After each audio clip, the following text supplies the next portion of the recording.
Welcome everyone to the Sports GI Network. Today in this video, we are breaking down UFC 314.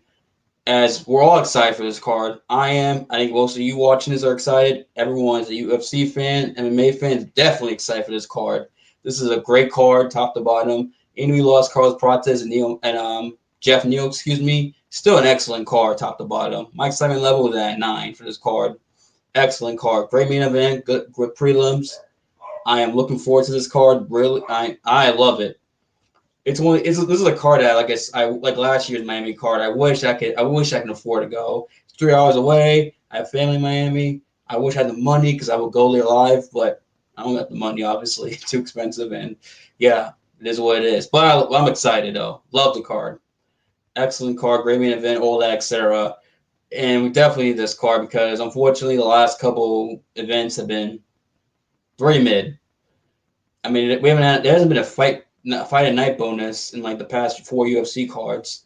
Even though the London card unfortunately from like 3 weeks ago was not that great. All the main event was pretty good, and there were some guys that had some good performances, but overall wasn't the best card. The Mexico City card was solid. I thought it was a solid card, top to bottom. I mean, yeah, good knockouts and good performances from Chares and Torres in the co-main event, and Marino was good, but that fight was not good. But that fight, unfortunately, wasn't all that because Steve Ercik, for some odd reason, fought terribly. Then like this past week's card in the Apex, Emmett and Murphy card was terrible, awful card, forgettable. That's why I didn't do a video covering it because I didn't want to, and that was a terrible card.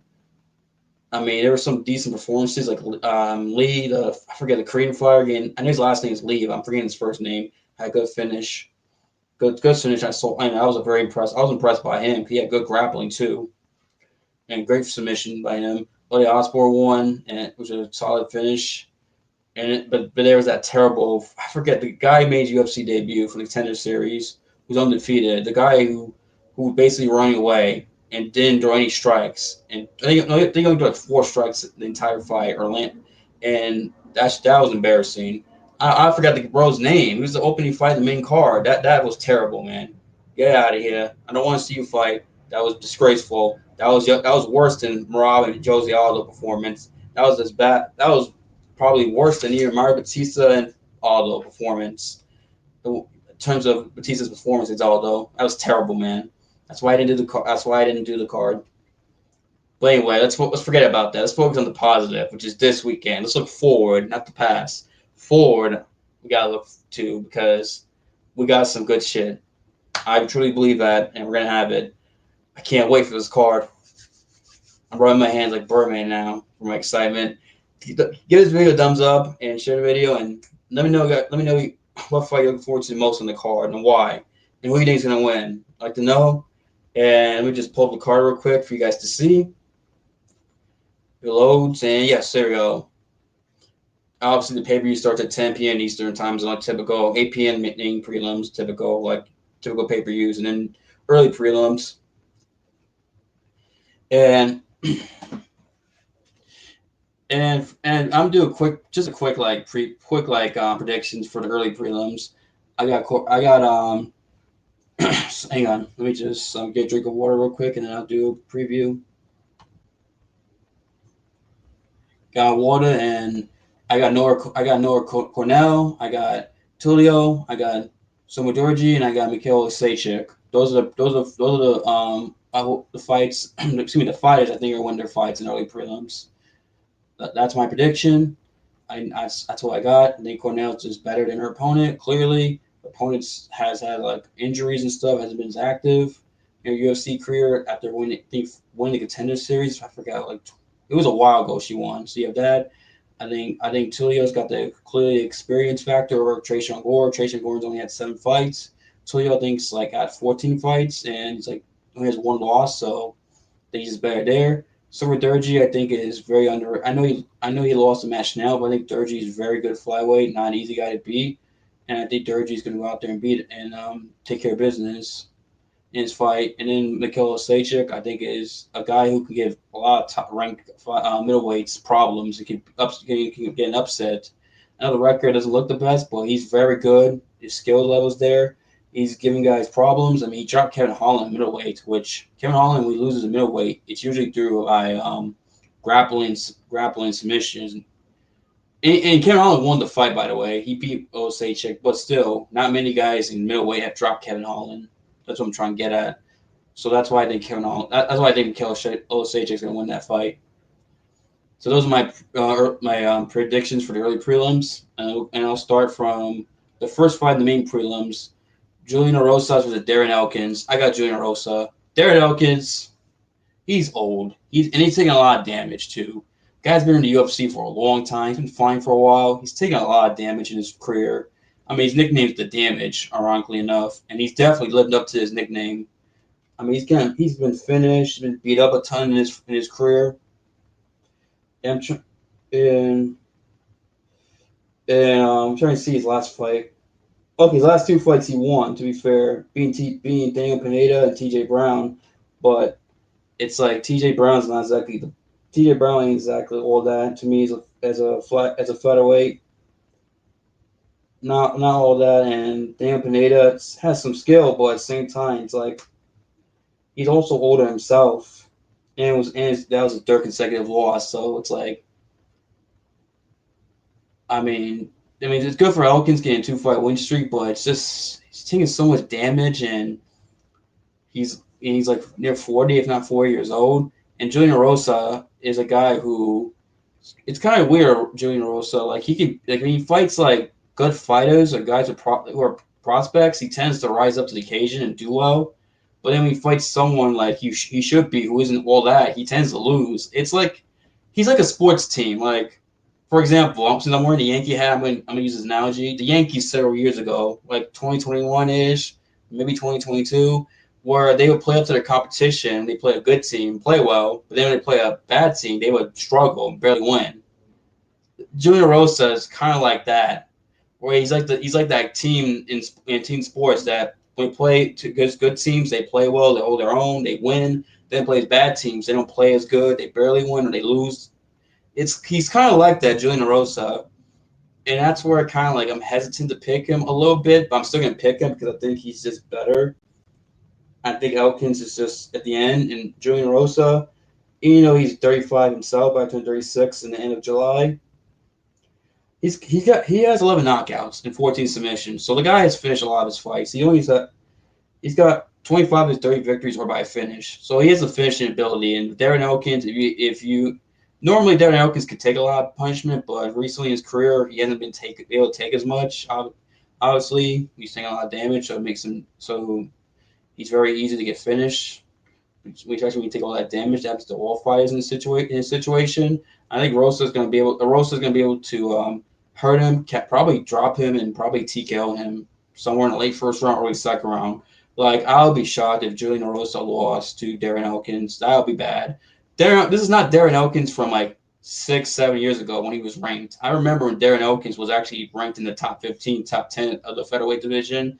Like, so maybe at top 10, I mean like 10, 9-ish, around that range, and like top 15. If you've been watching the UFC for a while, you remember Darren Elkins at one point was a ranked featherweight.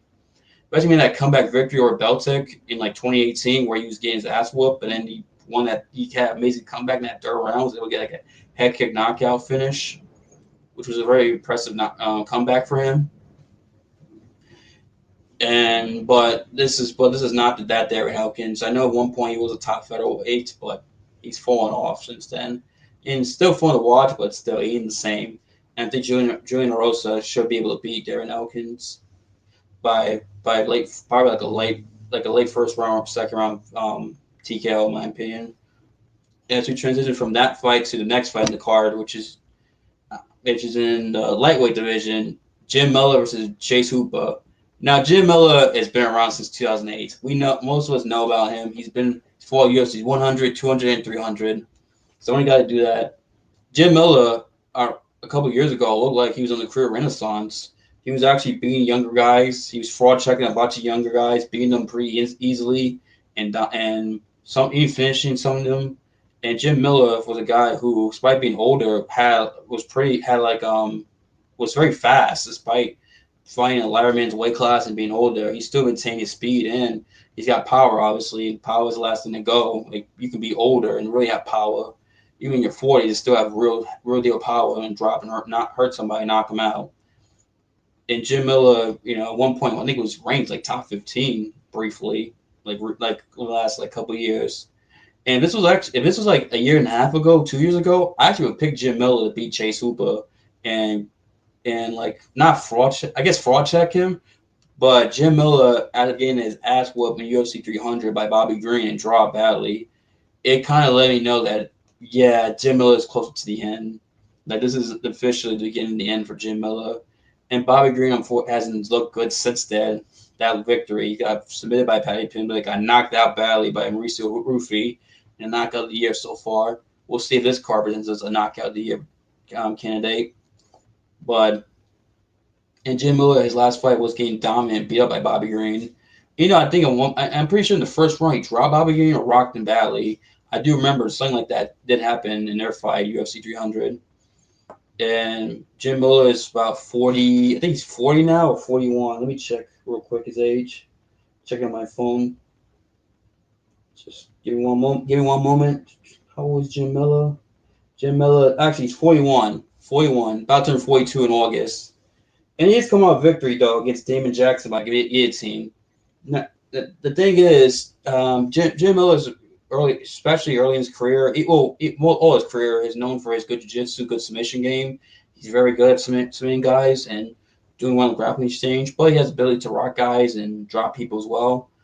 And he's shown it recently in some of his fights, but he's, like I said, he's 42. And Chase Hooper is 25. Usually when there's like that big of an age gap, the younger guy tends to win typically in combat sports. I mean, for obvious reasons, it's a young men's game, typically fighting. Unless you're in the upper weight classes, then you probably can be older and still do well, especially heavyweight. And Chase Hooper is a guy who, he's improved. You want to talk about one of the most improved fighters in the UFC over the last like 4 or 5 years? Guys who came in around that time and gotten better, or even for the last couple of years is where he made his improvements. The last like 2 or 3. Chase Hooper, man, that guy has improved a lot. He went from he's talented grappling, maybe, but his striking's weak and maybe he's not strong enough. He went from that to being, damn, this guy could be a legit contender in the lightweight division, and Chase Hooper can. Chase Hooper originally, I believe, fought in featherweight, then moved up. If my memory serves me correct, let me check. I feel like I just want to make sure. I don't know why I'm forgetting everything now. I have to check on my phone. And Hooper is 25. Yes, he was a featherweight and then moved back to lightweight after losing to Steve Garcia, which is a loss that's actually aged well because Steve Garcia is on a roll. He's on a 5-fight win streak. But since going back to lightweight, this guy Chase Hooper has won 4 in a row, and he has a 3-fight submission. Three fights in a row he's won by submission. Coming off of a submission over Clay Guida at UFC 310. Now Clay Guida is an older guy, similar to Jim Miller, even though Jim Miller is aged better than Clay Guida, but still Clay Guida at one point was a good contender at lightweight. Granted, it was a while ago, but he still was. I think he fought for a lightweight title back in the day, but granted it was against BJ Penn back then in the late 2000s, but still. And Guida is known for grappling stuff, and he submitted Clay Guida. And then the fight before he beat Borishev, which Borishev is a very good lightweight, very good fighter, and he beat up Borishev, was able to get a submission victory. That was very impressive. The Chase Hooper has gone stronger, like you could tell. Going up the lightweights, it's his natural weight class. He put muscle, and he's grown to like his man body basically. Because he was like 20, it's 19 when he got in the UFC, and UFC fans, we've watched this guy growing up from being like a teenage boy, young man to a man, and this guy, he looks poised to make a run for contendership in lightweight division. I mean, he's 25. He's not even in his prime yet of his physical prime. He's not even in his late 20s when you usually hit your prime, early 30s. He's not there yet, or he's about to enter it, or maybe just enter it and have a long prime. We'll see. But I expect him to go out there and basically drop Jim Miller. I think he's going to drop Jim Miller, and then from there he's going to submit him. I think he's going to have 4 straight submission victories. I think even if he doesn't drop Jim Miller, I think he's going to go out there and take him down and be able to backpack him or be able to get a hold of him and take him down, be able to submit him. And I think he's gonna submit Jim Miller. And Jim Miller's been submitted before. I think Nate Diaz submitted him back in the day when they fought. If my memory serves me correctly, I think he did. So and someone else did submit Jim Miller. Let me see how many submission losses does Jim Miller have. He's got 3 submission losses. Yeah, so he has been submitted before. Usually, you have to be really good yourself to submit someone like Jim Miller, and Chase Hooper is good enough to do that. I truly believe it. He's younger than Jim Miller. Jim Miller's at the end. Jim Miller took a beating last year. You know, he won a fight, but Damon Jackson ain't exactly the same as he was. Damon Jackson was a good fighter a couple years ago, but he's fallen off recently.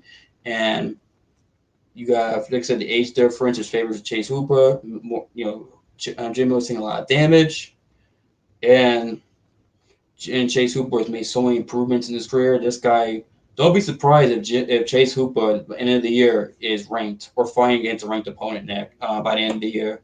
I would not be shocked if that happens. And then if let's say he fights next April, Miami, anywhere in Florida, or for Orlando in pay-per-view, but hopefully, yeah, but anyway, if he does fight next April, that he's ranked himself, I would not be shocked with Chase Hooper. I got Hooper by submission, 2nd round submission.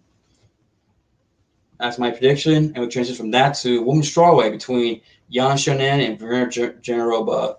Jandiroba's come off the submission victory of Amanda Lemos back in, I think it was November, somewhere. I think it was November. I want to say it was late last year. I know that. It was against Amanda Lemos, and then Xiaonan come off that victory over Chandler Richie, where she just beat up Richie, and Chandler Richie embarrassed herself in that fight. I mean, Chandler Richie she's not good. She's good looking, attractive, good butt, nice butt, but she's a terrible fighter herself. And Xiaonan exposed her and clowned her in that fight, and just showed the difference between an actual fighter who's good and a fighter who and all that, who just needs to work on her game more. And Xiaonan showed that there. And for Jandiroba, that was a good victory for her to go out there and submit Amanda Lemos, who herself has got some submission victories. As Jandiroba is on a 4-5 win streak, if memory serves me correctly, and she has the victor Lupita Gomez. How you want to say her name as well during his win streak. Does Jandiroba have?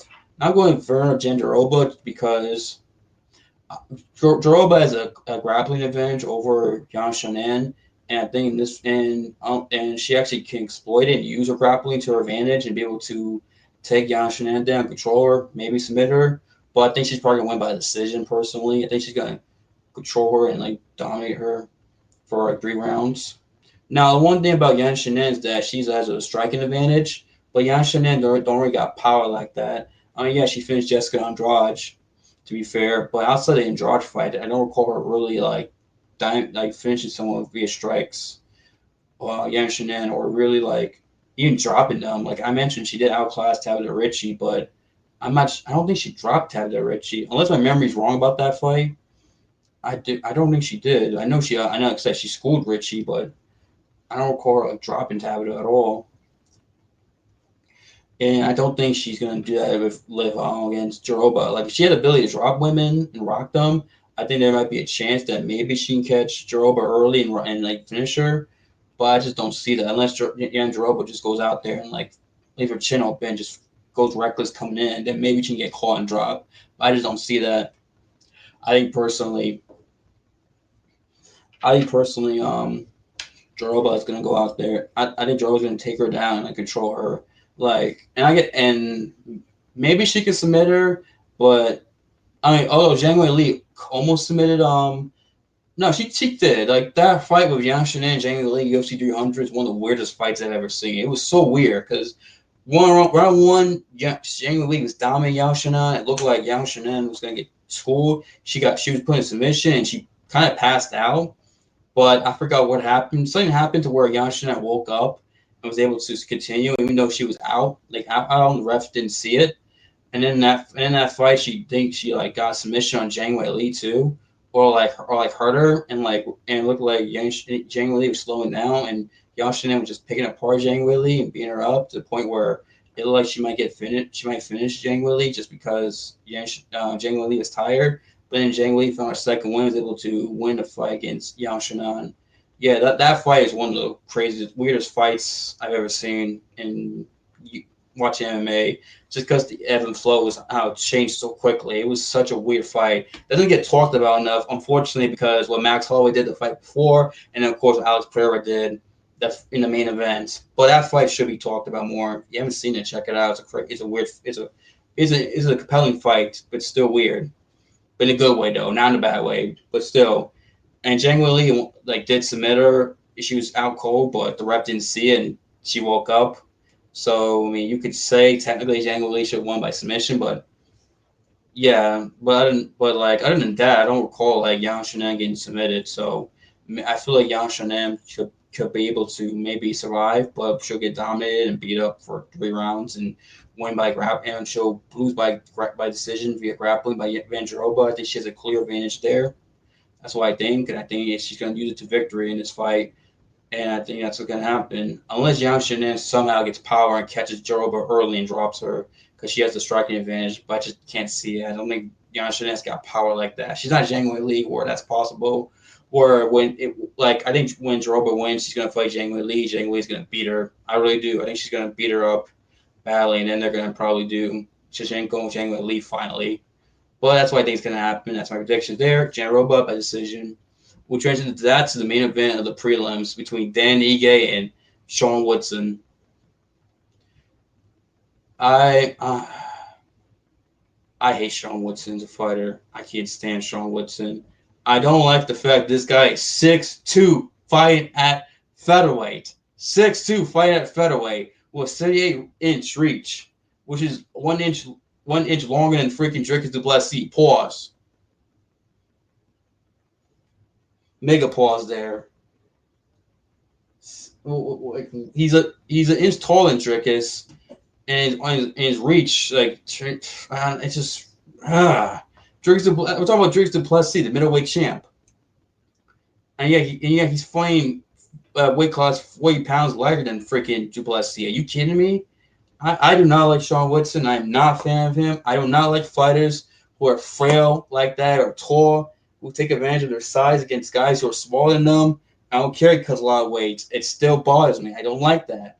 I wish Corey Sandhagen would go up and fight featherweight instead of being a bantamweight. Too tall for bantamweight. I don't like that, Corey. That bothers me, Corey. Go up.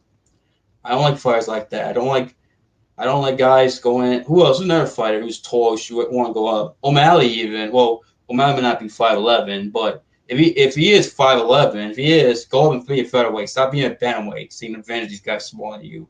I don't know, stuff like that bothers me. I hate guys who do that. Go be a welterweight, Sean Woodson. Fight guys similar to your size. Do that and beat them up. That's impressive. Not this bullshit. I want Ige to knock this dude out, and I think Ige could do it, but unfortunately, Woodson's gonna win by decision, and he's gonna get ranked. It's just gonna happen. Sean Woodson's gonna go out there and probably use his reach advantage to pick apart freaking Dan Ige. And also even in close situations, Sean Woodson's not bad at freaking doing clinch fighting, fighting not just in range, but when the opponent gets closer to him. And he's done a good job against guys who try that typically. I forget who it was that gave him a tough fight. I wish I remember his name, but I forget who gave him a tough fight. But the thing with Dan Ige is that I think Ige can win because Sean Woodson's not the fastest fighter in the featherweight division, and then Ige probably might have a speed advantage because Ige is athletic, has some speed, and Ige is very powerful. All it takes is 1 or 2 shots for him to drop you. We've seen in fights where he can drop dudes left and right. He catches them and hurts them badly. He even dropped Lowell Murphy in his last fight. Lowell Murphy, who won that fight and just beat Josh Emmett, even though that performance was wasn't all that, but still, he did what he's supposed to do. But still. Anyway, freaking Ige did drop Laurel Murphy. He's ability to drop fighters and hurt them badly. He has that ability to.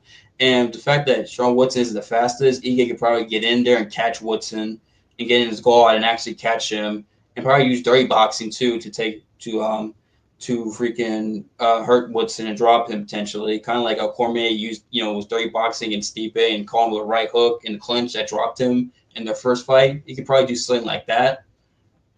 Because I don't see a lot of grappling in this fight. Because the thing with Woodson's weird is that guys have tried to take him down, but they haven't had much success. Like you have to be like a really elite grappler, like a Mozart Evelev, or maybe like an Aaron Pico, who's now signed at UFC. Like you have to be someone like that, or even Bryce Mitchell to even take down someone like freaking Woodson. And I feel like if you're not someone like that, I don't think you're gonna take him down. And I don't think that's what Ige is going to do. I think if Ige could win this fight, I think he can basically he might be able to use maybe his I believe his advantage of speed to get in there and dirty box him, catch him going in, catch him in his guard and like drop him and do that. Like there's a chance where Ige can do that, but I think Woodson's going to use his reach advantage to prevent them happening. And probably and plus Woodson is good like when he has to fight. It's when guys inside his guard, inside his reach, and I think that's what's gonna happen. He's gonna win by the freaking decision. Unfortunately, Ige's tough. I don't see Woodson finishing Ige. I don't. I think one thing about Ige is that Ige does a high tight guard, and even if you hit his body and stuff, Ige still has a high tight guard. He's never been finished, and Lopes couldn't finish him. Now, to be fair to Deigo Lopes had cut weight 3 times because he was supposed to fight Brian Ortega at featherweight, but then they moved to lightweight like last minute, and then Ortega pulled out, so Ige stepped on a few hours notice, and then they had to weigh in Deigo Lopes, make sure he's 165. So that's something you got to take in consideration with Lopes in that fight. Why Lopes couldn't finish him just because of the fight, his opponent's changing in the weight in like another couple several weight cuts, and the fact that it's more like 2 weight cuts, not 3, but still 2 weight cuts he had to do, and the fact that 2 weight cuts that day, and etc. And didn't have like time and different opponents, like a few hours for preparation for dealing with Dan Ige. Probably a big reason why Lopes couldn't knock him out. That's something that needs to be talked about. But Dan Ige's fought other guys who can knock dudes out and hasn't been knocked out at all, like Edson Barboza, etc. I just don't see Ige getting dropped. I think he has a high tight guard. He's going to use that. It's going to help him out, not get finished. Even if he gets hit, he probably won't get finished because not everything Woodson's going to throw is going to land, but enough will land for him to possibly. Enough of it will land it for him to excuse me, to win the fights, and it's gonna be unfortunate, man. I want Ige to win. I'll be so happy if Dan Ige won this fight, but I gotta pick Woodson. Unfortunately, man. Hopefully Dan Ige wins. I'll be so happy, but I'm winning Woodson by decision. You just reach advantage and all that bullshit. We're changing from that fight to the next fight in the card: Nikita Krylov and Dominick Reyes. The thing about this card is that this could happen. I expect this to happen, but the opposite could happen. That's what I like about 314. Is that I think this could happen. I think it will, but I can totally see myself being wrong and the opposite happening. This is one. Like, I'm picking Dominick Reyes to win. Normally, I would pick Nikita Krylov to win because I think Krylov has more ways to win. Like, Krylov is really good, very underrated, one of the most underrated fighters in the UFC. This is a guy who gave Amaga Ankalaev one of his toughest fights and actually took Ankalaev down. Ankalaev won 2 rounds to 1. Ankalaev's the champ too. So this is a guy who is one of the tougher fighters in the roster, one of the better light heavyweights. And when Glover Teixeira was going his run to win the belt finally, the toughest fight Glover Teixeira had, or most competitive fights, was actually Nikita Krylov. Krylov actually gave Glover a tough fight. I think I was there in that when he fought Glover. Let me see. No, it wasn't. Never mind. I don't know why I thought. I know Glover fought in Miami. So there was a card in Miami in 2019 I went to. It was not pay-per-view, obviously, but still, it was a fight night. And I remember Glover fighting that card. I thought he fought on that card against Krylov, but it wasn't. I was just checking to see. But yeah, I mean, Krylov has a victory over Volkanovski, and he had a much better performance than freaking Carlos Ulberg did against Ozdemir. He's got victory over Johnny Walker. I know Johnny Walker's Johnny Walker, but still, Walker's a top 15 light heavyweight. Walker is not bad. I know he's chinny, but still. This guy's victory over Marcos Rogero de Lima, who's a solid heavyweight, not the best, but still not like the worst heavyweights. When when Rogerio de Lima was a freaking light heavyweight at the time. He avenged that OSP loss. He lost OSP back in the day when OSP was in his prime, but he avenged that loss in 2019. And Gustafsson made his comeback fight, but then he beat Gustafsson. So Krylov is good. We can win. He has good striking. He can fight wild at times, and he has got good grappling.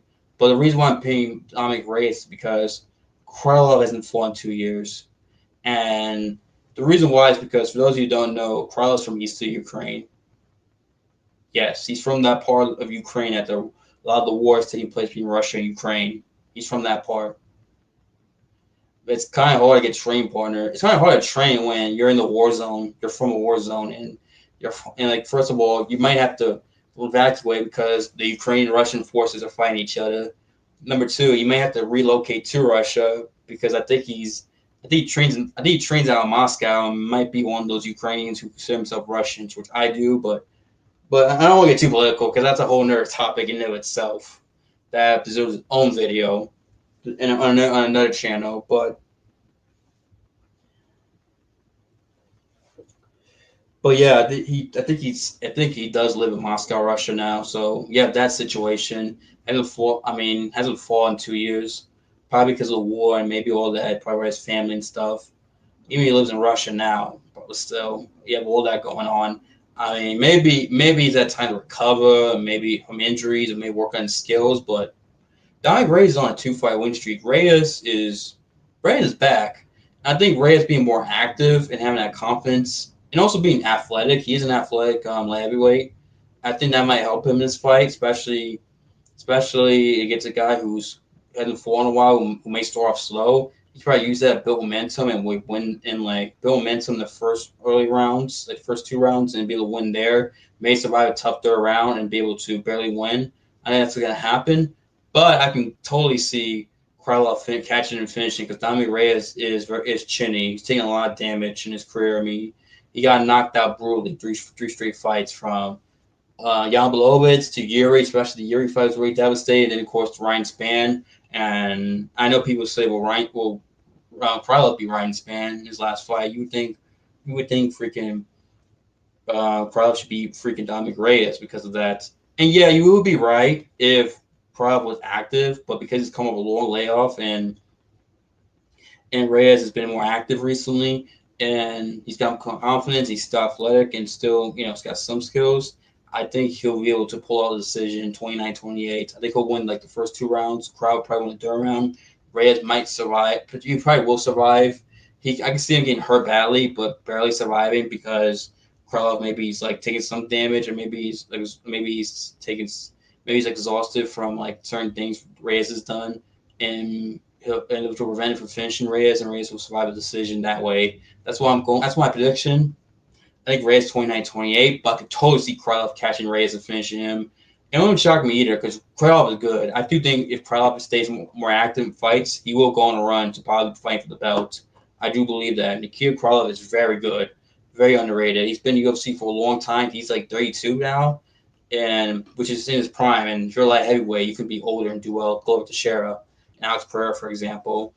But yeah, I got Reyes because of that. If like I said, if Krylov was active, I would pick Krylov to win. But the activity doesn't matter in my opinion, unless he's like Dominick Cruz and ring rust don't matter. Well, but I don't know. I got to see to believe it. Anyway, I'm picking Krylov. I mean, excuse me, Reyes by decision. We'll change from that fight to the next fight in the card. Take a sip of water. Yair Rodriguez versus Patrico Pitbull. Patrico Pitbull made his debut from Bellator to the UFC at 38 years old. Actually, 38, 37. Wait, what's his age again? Let me see.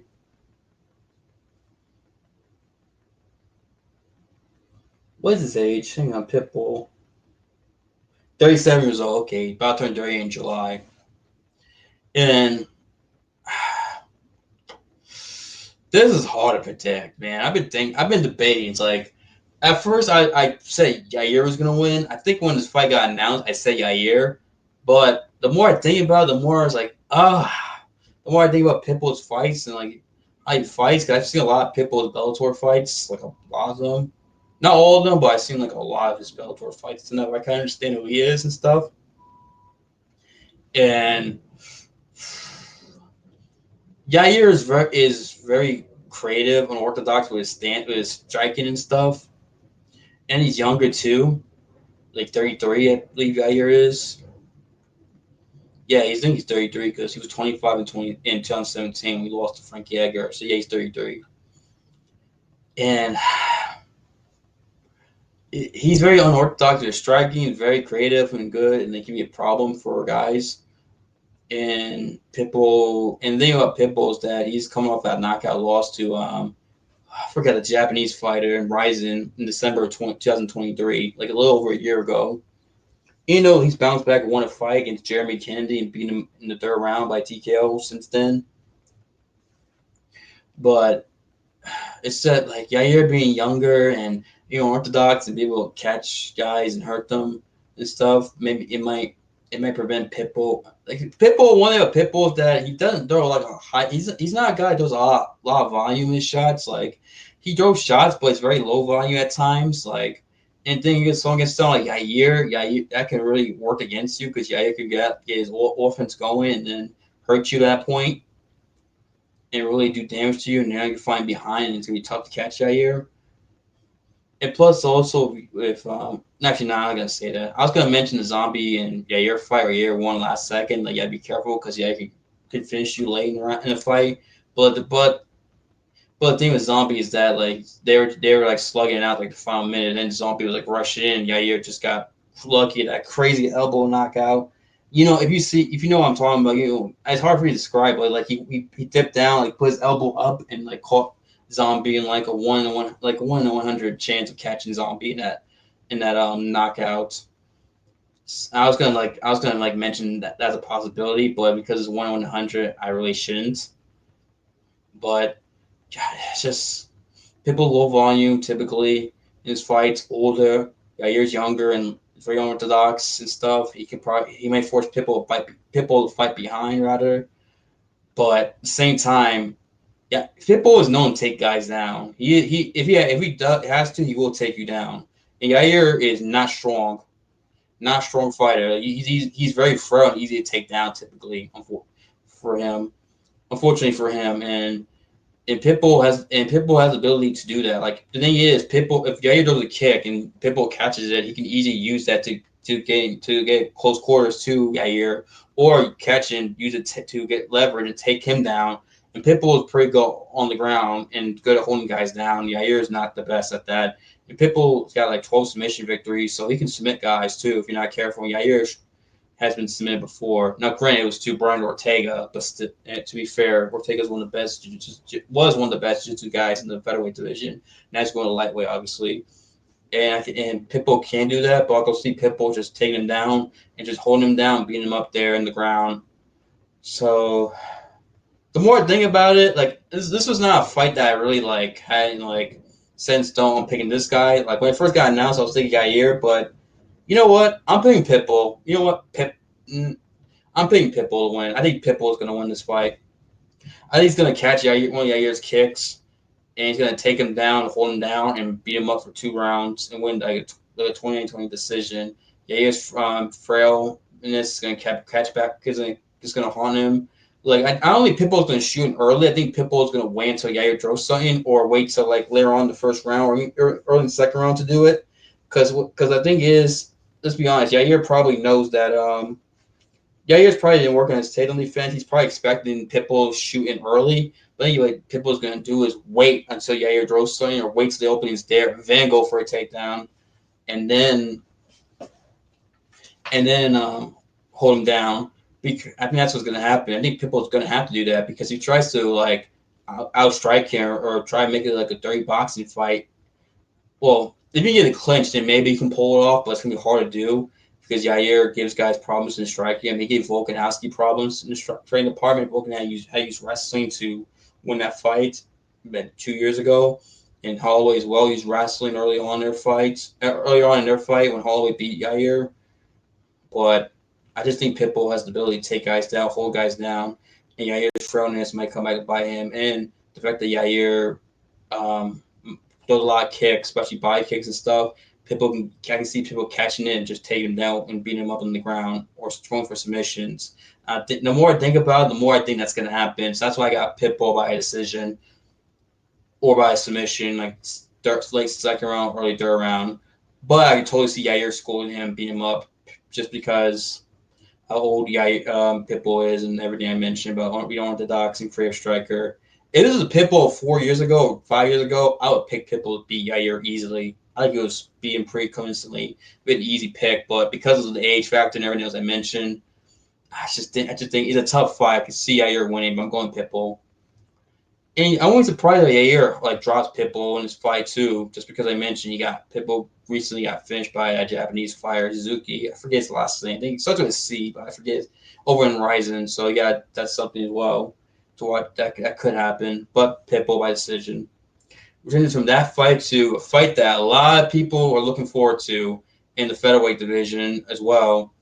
Gene Silva versus Bryce Mitchell. This fight is heated.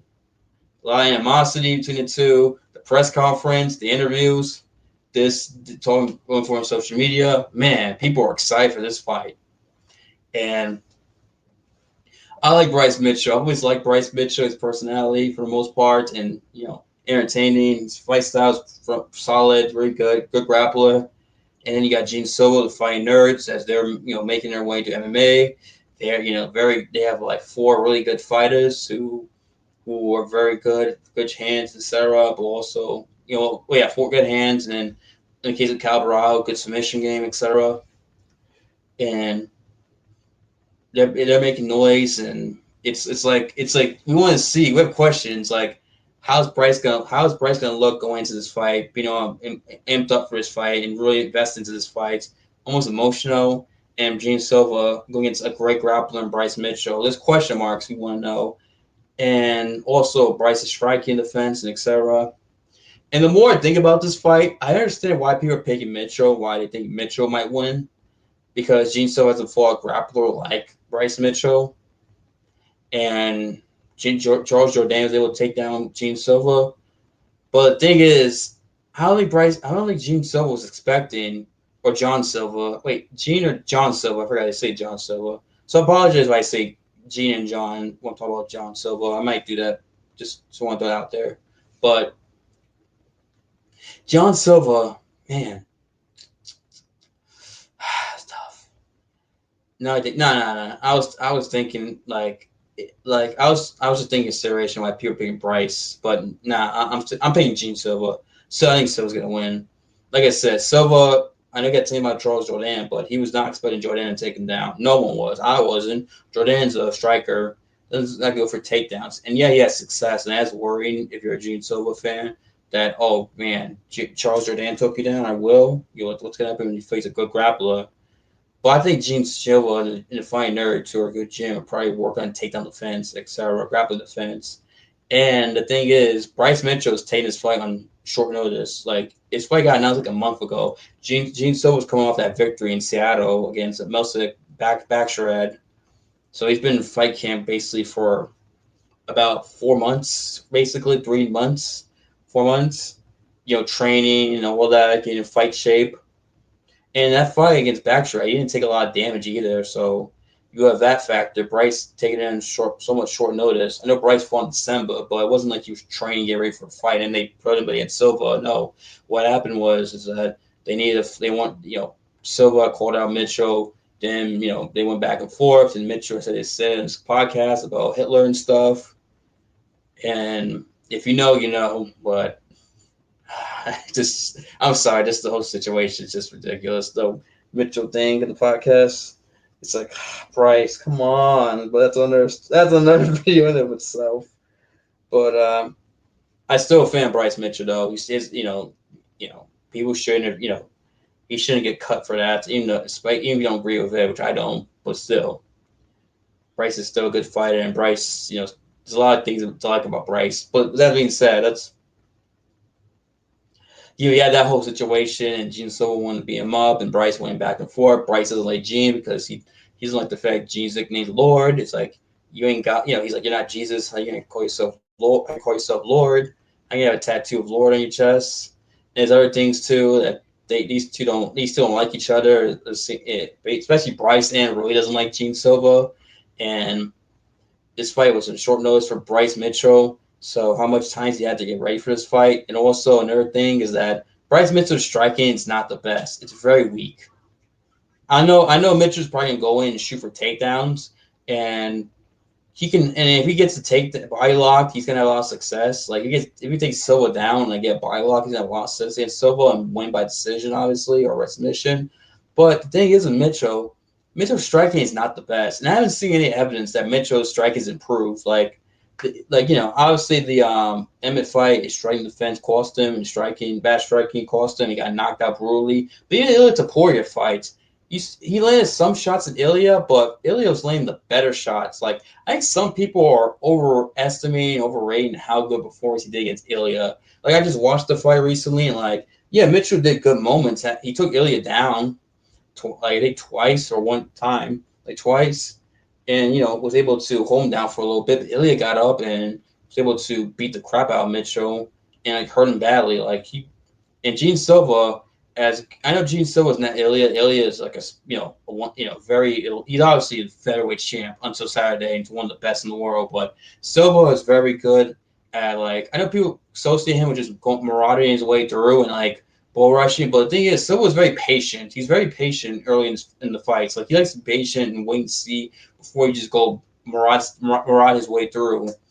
And I think what I think is going to happen is Silva's going to be patient and wait and see what Mitchell does and then react there. And Mitchell's going to go in it probably he might go in recklessly because he wants to really beat up Silva. And I don't know if Bryce is going to stay calm and cool going into this fight or during the fight. I don't know. He might. And even if he does stay calm and cool, doesn't rush in, I just think he's going to do something in the striking department, or if he goes for a bad takedown, Silva's going to catch him and hurt him badly. Silva's got power in his hands. He has the ability to knock guys out badly and hurt him badly. You watch any of his fights; he's done it before. I mean, he went weight class and beat the crap out of Jandiroba in that fight. I think it's going to happen. He's going to catch Mitchell going in, hurt him badly, and just finish him by TKO or by knockouts in early second round. I think that's what's going to happen. Mitchell has success. Might take Silva down. He might get his legs, but I think Silva's going to survive. And maybe he can get out of position, get out of a grappling position. And then Mitchell's going to, throw some strikes, go in, or he's going to go for a takedown, and he's going to get countered and then get beat up by John Silva. And I think Silva winning by TKO in the second round. That's my prediction there. I really do. I like Bryce Mitchell. It'd be great. Bryce Mitchell won. I think it'd be good, but I just don't see it, man. If Bryce Mitchell had more, if both guys were, had 8 weeks prepared for this fight, and so wouldn't just come up with a fight that he won convincingly, I might be more tempted to pick Bryce Mitchell. And I get why people are picking Bryce Mitchell. I understand. Gene Silva has not been tested in this department against a great grappler. I don't be surprised if he wins Mitchell by grappling, but I just think Silva has been training camp for a while, and unless he's overtrained, which I don't suspect he is, but he took a week or 2 weeks off and then went back to training camp, getting ready for Mitchell. Took no damage there. I think Mitchell. Where's his emotions at going into this fight? He's putting a lot of pressure on himself. Has Mitchell's striking improved or strike defense? I haven't seen evidence of that, so I have to pick Gene Silva to knockout TKO in this fight. That's my prediction there. But I can totally see Bryce Mitchell winning this fight. Totally. I will not be shocked either. Then transition from that fight to the next fight. In the co-main event, 5 rounds actually. Paddy Pimblett against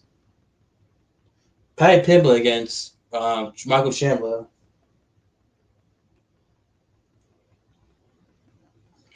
And sorry, I just checking a message on my phone. But in this fight, this is a lightweight fight as Chandler was coming off that loss to Charles Oliveira. We got beat dominant for 4 rounds. Didn't really do much. Charles was able to do well in that fight. In the 5th round, he exploded, rocked Charles, and hurt him. He had a bunch of back of the head shots and cheated in that fight. Charles Oliveira was able to restore and win. But the first 4 rounds, Chandler looked bad in that fight. Really horrible. Paddy Pim's come off that victory over Bobby Green back in July. That submission victory over Bobby Green. And I'm going Paddy Pimblett to win this fight via probably like late first round, or second round TKO or ground or submission. Probably more like submission. But the reason why is because Michael Chandler is athletic, strong, knockout power, has the he competes well against the top guys. He always finds a way to lose. He always does something stupid. So his fight IQ is bad. Like if it weren't for his fight IQ, he could possibly be the lightweight champ right now, or fought for the lightweight title again, or would have been champion in lightweight personally if he didn't have that fight IQ. And I could totally see him doing well and him doing something stupid and Pimblett taking advantage of him and be able to take him down and ground pound him until he gets a submission victory. I totally see that. Like Paddy Pimblett is strong himself. He's a big lightweight, but Chandler is pretty strong too. And but just Chandler's fight IQ. I can't trust Chandler. I cannot trust him until I see him have good fight IQ to win the fight. I'm not trusting him. Paddy Pimblett's on a roll. Great grappler, good submission game, strong. I'm pretty sure he's made some improvements, possibly. And I can see him taking Chandler down or making Chandler pay for a stupid mistake. And if you and Pimblett on your back, you're in trouble because Pimblett is a great grappler and can submit you or beat the crap out of you until he gets a submission or ground and pound you like he did early in his career in the Cage Warriors. But the thing that worries me for Pimblett is that his strike defense is piss poor. He has piss poor striker defense, and he leaves himself open, especially to his left side. Like no, his right side, because Jared Gore was hitting him a bunch of left hooks in their fight. And I could totally see him leaving his chin open and so he leaves his chin open, especially with those strikes, it's bad. Like his striking is not the best either. There's some improvements, but still it's not like it's gone like leaps and bounds. Oh wow, he's really improved type of deal. And I can see Chandler catching Pimblett and dropping him, hurting him badly. Like that can happen. And he maybe can put out Pimblett because it seems like it's only a matter of time before somebody drops him and finishes him badly. It seems like again, Chandler seems like the guy who can do it. Like this fight, like some of the other main card fights, I could totally see going the other way from what I'm predicting. That's what makes this card so good. And I could totally see Paddy Pimblett getting caught by Chandler and drop badly and like being beat up and like finished as well. Like that could totally happen since Pimblett leaves his chin open and doesn't have the best striking defense. Even when he's striking, he doesn't have the best defense. And Chandler could catch him and hurt him badly. And I can totally see that, but I just don't see that happening. But I just think Chandler's fight IQ is so bad, so piss poor. He's gonna make a mistake, and Pimblett will take advantage and submit him. I just can see that happening. And people say, well, Oliveira didn't submit Chandler when they fought twice. So, you think Paddy could do it? Here's the thing. Freaking Dustin Poirier submitted Chandler. It's not like Chandler can't be submitted. If Poirier can submit Chandler, Pimblett can do it. I know Charles didn't, but let's not forget Charles landed a beautiful left hook in that first fight. Early in the second round, was able to finish him via ground and pound. In the second fight, Chandler was cheating like a motherfucker, cheating, fence grabs and like glove grabs and etc. That kind of at times made it hard for Charles to go for a submission victory, despite that moment where he took Chandler down. That's something we can't rule out either. We cannot rule that out. Maybe I feel like hopefully I believe the reps might be more paying attention to Chandler and his antics during the fight, make sure he's not fence grabbing or glove grabbing, etc., or even like fish hooking, like he did. I know the Poirier fight fish hook. I know he did a bunch of things that Poirier hated, and this is one reason why Poirier to this day hates Michael Chandler. And anytime he gets the shit on him, he will do it because of the antics he did during the fight. And so I think that's going to make it easier for Paddy Pimblett to go for submission because the refs will be watching, and Pimblett's not going to have as much resistance going for a submission. And I can totally see Chandler, Pimblett pressing guard and be able to get his position to get a submission like easily because of that. And I think he's going to, especially he takes Chandler down and puts Chandler on his back. Although I'm curious, does Chandler take Pimblett down? Uses wrestling. If that's the case, I do want to see how Pimblett is off his back. That's something I do want to see. That could happen. I don't know if it will, but it could. But I just don't. Like I said, I got Pimblett. Just Chandler's gonna make a mistake. Paddy's younger too. Chandler's like 37 years old. Pimblett's like 29 or 30. I think he's 30 years old. So and he doesn't take as much damage as Chandler has. Chandler had those wars with Eddie Alvarez and Bellator. He's been finished before. I'm pretty sure Pitbull dropped him. Oh, I'm not gonna call it a knockout because that was a bad stoppage by the ref. It stopped way too early, but still he got dropped by Pitbull. So Chandler's taking damage. I mean, Charles finished him. Gaethje beat him up. Poirier beat on him. So Chandler has taken a lot of damage in his fights. Throughout his whole career in Bellator, UFC, etc. So I do think that and plus he's 37, so it kind of wants you how many mileage does Chandler have left in the gas, in the gas tank, basically. Like how much damage can he take, and how in terms of damage, how much damage can he take, and also like having that many fights and having that many battles as in MMA being at 37, 38, it kind of makes you wonder like it's the decline of Chandler. Is he declining? Like, is his body more like 42 right in 38 just because of the damage he takes? That's what I'm trying to get at. Hopefully that makes sense. But yeah, Pimblett doesn't have the mileage that Chandler has. Hasn't been the worst Chandler has. So I think Pimblett's going to win because of that as well. Got Pimblett by a second round, early second round, or late first round submission, just because everything I mentioned. And we're changing from that to the main event, which is between Deigo Lopes and Alexander Volkanovski. Can Deigo Lopes knock out Volkanovski? Yes. Volkanovski got knocked out twice, back-to-back fights. He fought twice in a 4-month span and made a mistake. I don't know why I'm holding up my chapstick like that. I don't know why I'm holding this. I don't know. I just felt like grabbing it. But anyway,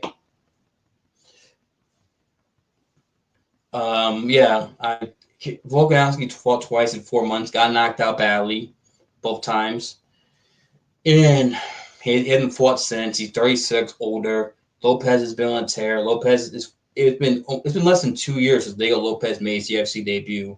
He's fighting for the world championship. He's been super active. He fights often, has same performances, beats guys up.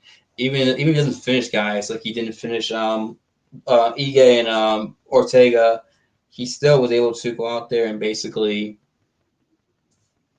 I just looked at my hair.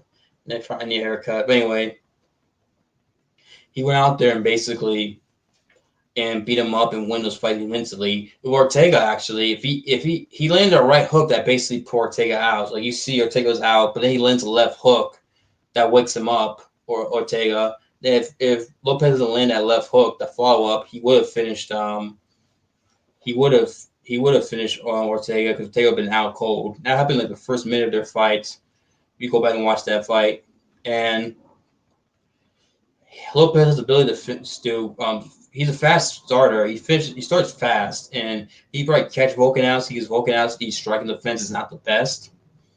And it's something that he does leave his chin up in the air at times, and when he goes back, he leaves his chin up basically when he tries to like move back and stuff, and he tries to go back, and he's set to like get caught by hooks and stuff. And Lopes does a hook, he might be able to catch Volkanovski and drop him. He can, and it's possible. It can happen. And plus, it's that psychological battle Volkanovski's going to have of being knocked out twice and being out for a year. Although being out for a year, maybe it was probably the best thing for Volkanovski because so he has time to recover and maybe work on things potentially. But my prediction in this fight, I got Volkanovski. I think Volk's going to win and get his belt back because Lopes is a fast starter, but he tends to wear down as the fights keep going, typically. Now, the Ortega fight, he showed a lot of patience in that fight and was able to win all 3 rounds and was able to basically not gas himself out. And it helps that he beat up Ortega. Ortega took a lot of damage, so Ortega really couldn't do much to capitalize on Lopes.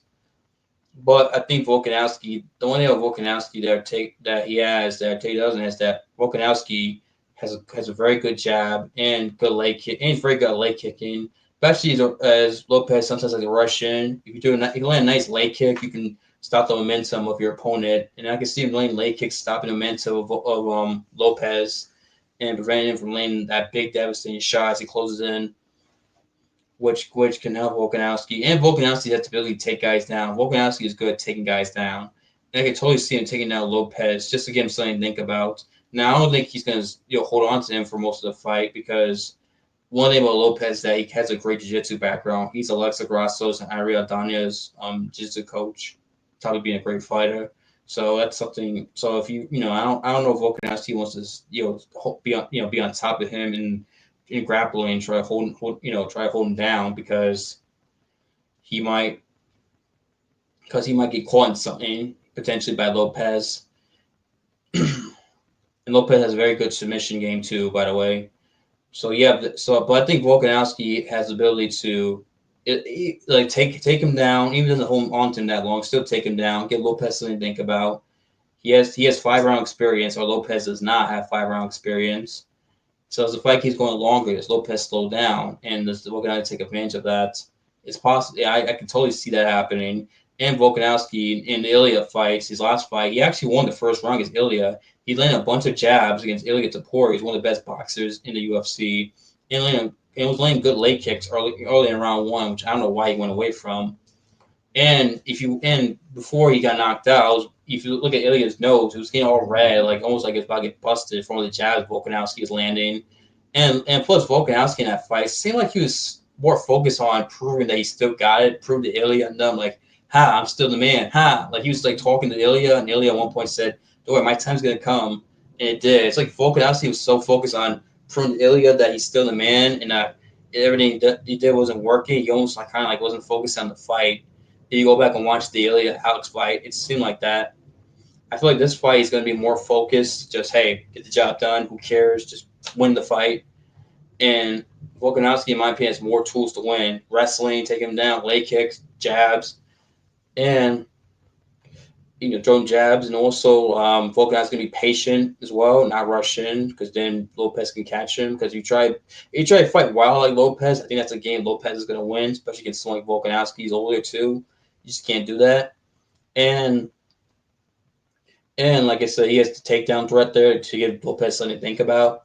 And plus, if Lopes goes out of his way and tries to finish Volkanovski early, Volkanovski survives, I could see Lopes slowing down dramatically, which leads to, and not in 5-round experience, could totally see Volkanovski taking advantage of that, going out there and taking him down, beating him up, and possibly finishing him because he's going to be so exhausted that Volkanovski might get TKO because Lopes can't respond. He's so exhausted.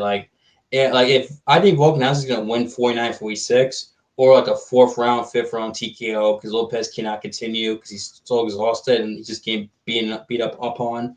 The ref has to stop him. That is a possibility that can happen. And I wouldn't be surprised does happen personally, but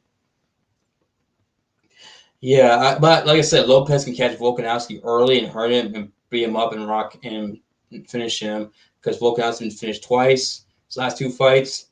And Lopes could finish most guys. Like I said, Ortega's never been finished he's never been finished since getting knocked out. And Lopes basically would have knocked out Ortega if he didn't land a follow-up left hook in their fight. So you have that going on, and you have the fact that, and plus you have the fact that Lopes could finish anyone. Volkanovski is question marks, and what's that psychological battle Volkanovski is dealing with going to this fight? Is he still dealing with that? Is he nervous that he might be able to finish? Is he nervous that he might get finished potentially?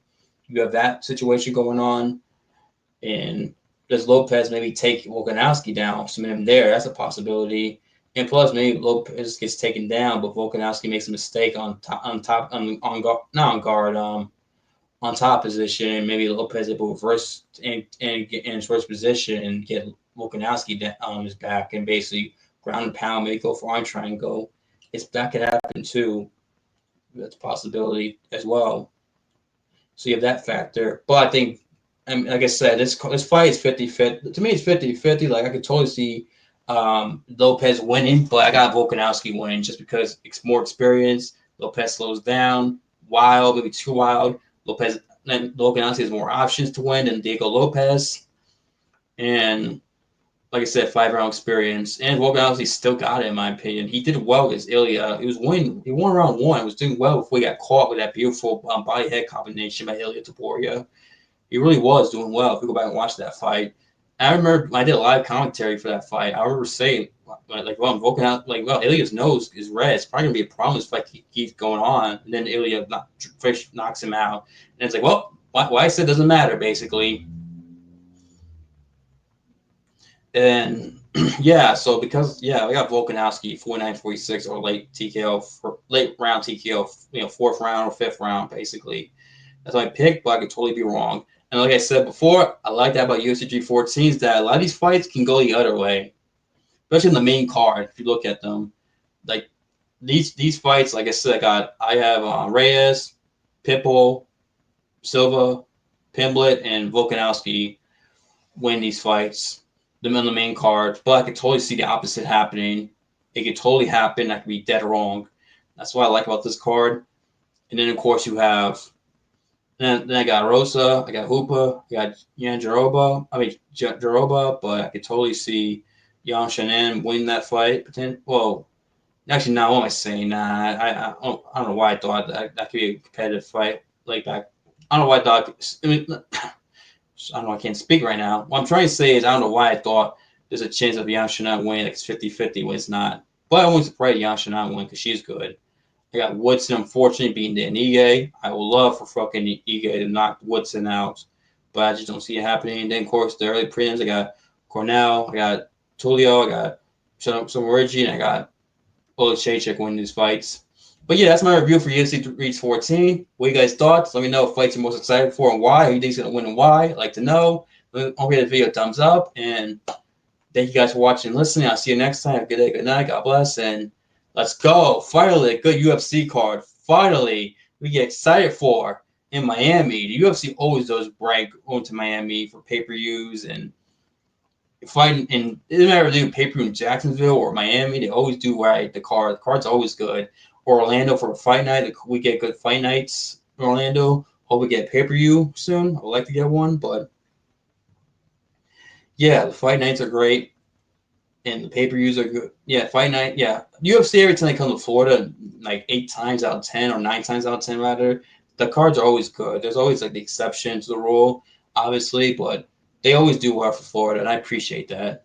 The Florida, we get good cards, and it helps that a lot of these fighters train out of Florida and live out of Florida. Like obviously, there's fighters in California, Arizona, Vegas, Texas, and all across the country, Chicago, even New York, New Jersey, etc., Philadelphia. And of course international fighters too, but still a lot of fighters, it's a lot. There's probably like a deep. There's like a I don't know the percentage. I was trying to make a percentage, but I can't. But there's a decent amount of UFC fighters that train and live in South Florida and Florida in general. A decent amount, maybe like 10%, I'll say, which doesn't seem like a lot, but still that's a decent amount. And plus, no state income tax. It's easier for flat fighters to want to fight in Florida too. And it's Miami in the spring. Who wouldn't want to fight in Miami in the spring, especially spring breaks over and stuff? It's Miami too. So yeah. But yeah, thank you guys for watching and listening. I hope you guys enjoyed the video. And don't forget to, like I said, thumbs up to this video. Let me know your opinions on who is going to win why. And hopefully I look forward to the most. And thank you guys for watching. And I'm happy the UFC did the right thing with give us a good card in Miami. There's a good card in Florida. Sorry, it's not a broken record, but I'm trying to find a way to end this video. Good day, good night. Hope you guys enjoy yourself. Hope you had a good day. And I might do the live reaction to the pay-per-view because I'm off Saturday. And so I'm probably gonna do it. So watch out for that. Stay tuned to notifications. I'll let you know if I do it, and we'll go from there. Have a good day, and thank you guys for watching.